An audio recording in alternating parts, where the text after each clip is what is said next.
प्रकृति अपने अंदर ढेरों राज छुपाए बैठी है। उनमें से कई तो इंसानों ने सुलझा लिए हैं, लेकिन अभी भी ऐसे इनमें कई हैं जो अभी भी समझ नहीं पाए हैं। आज हम आपको ले चलेंगे जानवरों के संसार में मौजूद कुछ ऐसे ही रहस्यों से रूबरू करवाने के लिए।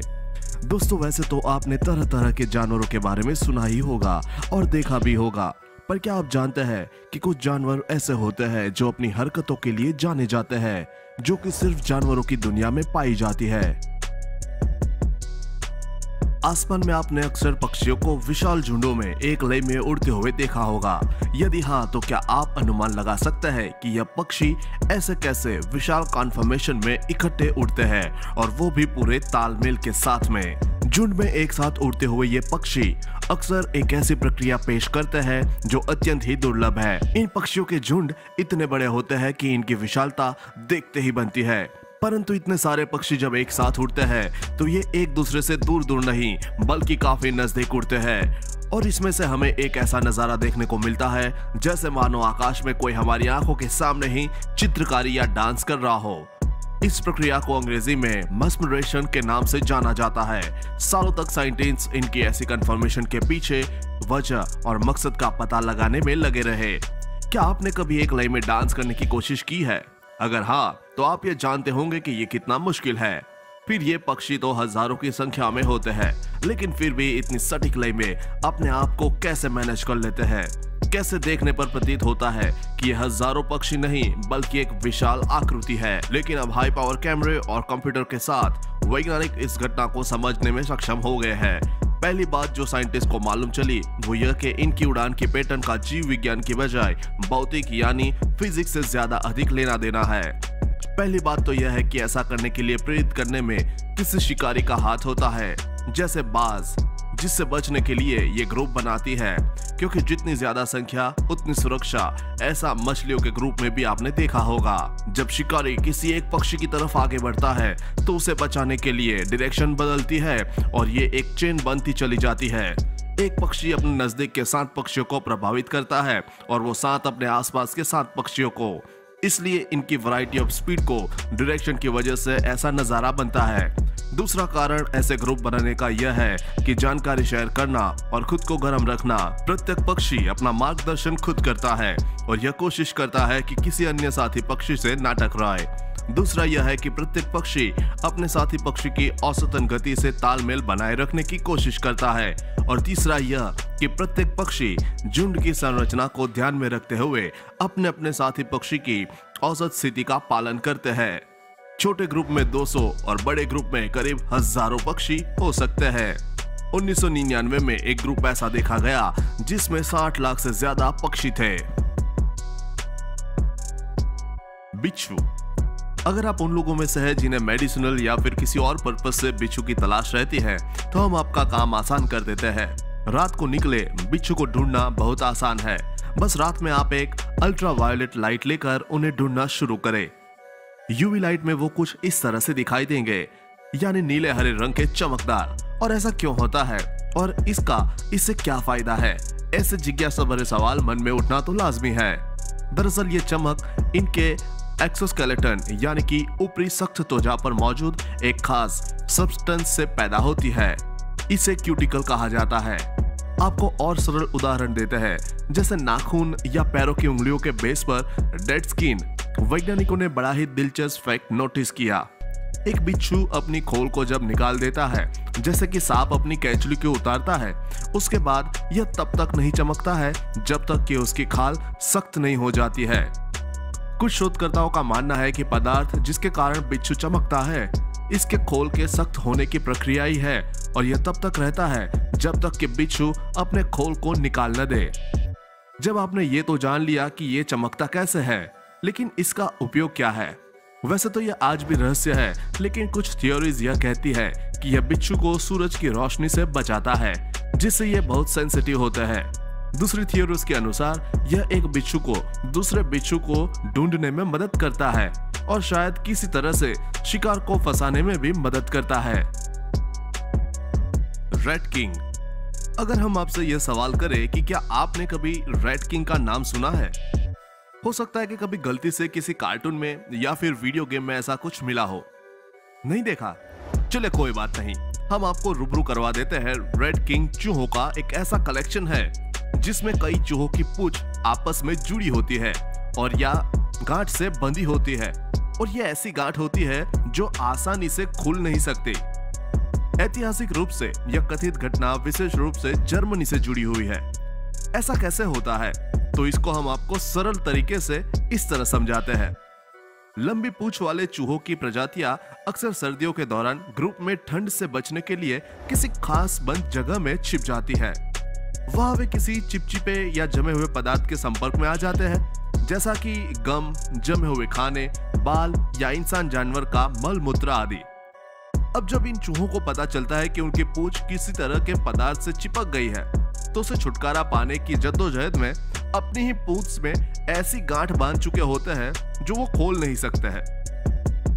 अक्सर समुद्र तट पर समुद्री स्तनधारी जैसे हेल्प डॉल्फिन आदि के फंसने की खबर देखी या सुनी होगी। ऐसा नहीं है कि ये अब शुरू हुआ है, ऐसी घटनाएं रोमन काल से ही चली आ रही है, लेकिन इनका इस तरह से तट पर पाया जाना और यह दृश्य दिखने के पीछे रहस्य आज भी बरकरार है। आधुनिक युग के समुद्री जीव विज्ञानी ने समय के साथ साथ लगभग अपना 50% समय समुद्र तट पर होने वाली इस तरह की घटनाओं का कारण जानने की कोशिश की है। ऐसे में इन विज्ञानी को लगता है कि अक्सर इस दुनिया में इस तरह की घटना का मुख्य कारण इन समुद्री स्तनधारियों की चोट लग जाने पर या फिर कोई बीमारी आदि होने पर होता है। शिकारियों से होने वाली बीमारी या घाव किसी भी जानवर को कमजोर बना सकता है, जिस वजह से वे लंबे समय के लिए तैर नहीं सकते हैं। ऐसे मामलों में यह जानवरों का समूह खुद को एक साथ समुद्र तट पर रखना ज्यादा पसंद करते हैं। खैर, कारण इतना स्पष्ट नहीं है। शोधकर्ताओं का मानना है कि व्हेल और डॉल्फिन, जो कि एक साथ शिकार करते हैं और समूह में चलते हैं, स्वयं के ही सामाजिक ढांचे का शिकार होते हैं। यदि समूह के नेता या प्रमुख बीमार हो जाता है या फिर चोट लग जाती है, तो वह आराम के लिए समुद्र से बाहर तट पर आ जाता है और बाकी समूह उसका पालन और अनुसरण करते हुए वे भी बाहर आ जाते हैं। वैसे तो आपने तरह तरह के सांपों के बारे में सुना होगा, पर क्या आप जानते हैं कि एक सांप ऐसा भी है जिसके मार्केट में कीमत कई करोड़ों में है? जी हाँ, आप सही समझे, हम बात कर रहे हैं रेड सैंड बोआ की। सुनहरे रंग का सुस्त रफ्तार से चलने वाला ये सांप, जो आमतौर पर खेतों में यहाँ वहां दिखाई दे जाता है, आजकल इसकी कीमत किसी BMW और मर्सिडीज बेंज जैसी कारों से भी अधिक है। यही कारण है कि रेड सैंड बोआ की कीमत तस्करों की नजर में दिन ब दिन बढ़ती जा रही है।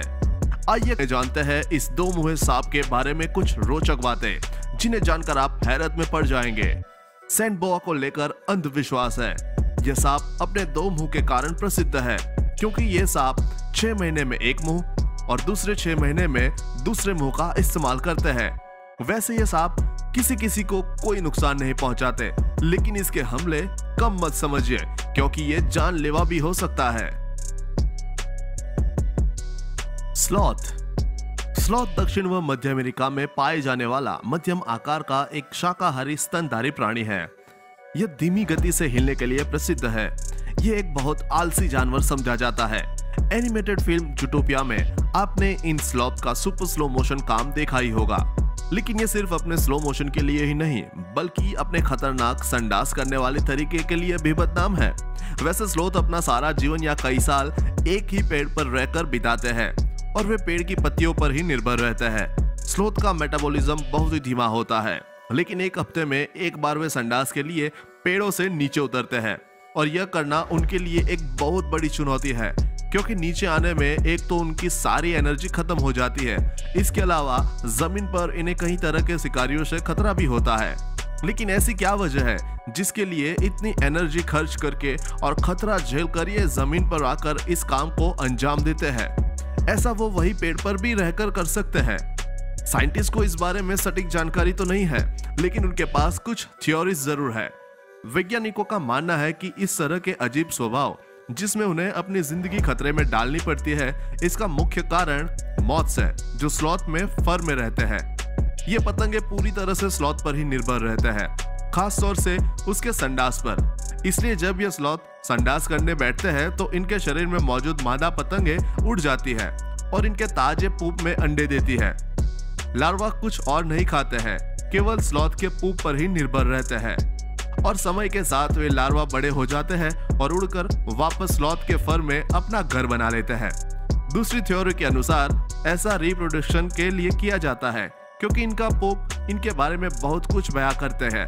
मूत्र और मल में मौजूद फेरोमोन से फीमेल को इनके बारे में बहुत सारी महत्वपूर्ण जानकारी मिल जाती है, जैसे वो क्या कह रहे हैं, कितना स्वस्थ है, वगैरह वगैरह। गोबरेला यानी कि डंग की बीटल एक कीट है जो गोबर या इंसानी मल के छोटे गोले बनाकर उन्हें धकेलते हुए अपने घर ले जाते हैं, जिसके बाद उस पर अंडे देता है। इसके बाद लार्वा इसी को खाकर बड़े होते हैं।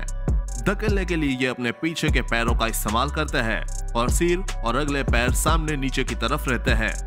आपने कभी नोटिस नहीं किया होगा, लेकिन ये हमेशा सीधे ही दिशा में आगे बढ़ते हैं। जब साइंटिस्ट को इस बात का पता चला तो इन्हें इन पर कुछ एक्सपेरिमेंट्स किए और उनका रिजल्ट जो आया वो देखकर साइंटिस्ट हैरान रह गए। पहले तो साइंटिस्ट ने इनके रास्ते में ऑब्स्टिकल्स रखा, जिससे गिरने के बाद इनकी डायरेक्शन बदल गई, लेकिन बिना समय गवाए ये दोबारा उसी सीधी सीधी लाइन में चल दिए। इसके बाद साइंटिस्ट ने इन्हें एक सर्कुलर प्लेटफॉर्म पर रख दिया और कुछ देर बाद उसे कुछ एंगल पर रोटेट कर दिया, लेकिन यहाँ भी डंग बीटल ने बिना ऊपर देखे तुरंत सही लोकेशन का पता लगा लिया और उसी डायरेक्शन में चल दिया। फिर साइंटिस्ट ने सोचा कि ये डंग को धकेलना शुरू करने से पहले आसमान में क्यों देखता है, जिसे डंग बीटल्स डांस कहा जाता है। क्या ये वहां से दिशा डायरेक्शन का पता लगाते हैं? इसके लिए एक एक्सपेरिमेंट और अंजाम दिया गया और सूरज को छिपाकर शीशे के जरिए उसका प्रतिबिंब अलग अलग दिशाओं में दिखाया गया, जिससे ये कंफ्यूज हो गए और बार बार डायरेक्शन बदलने लगे। लेकिन अब समस्या ये थी कि सूरज के ढलने के बाद इससे ये कैसे अंजाम देते हैं।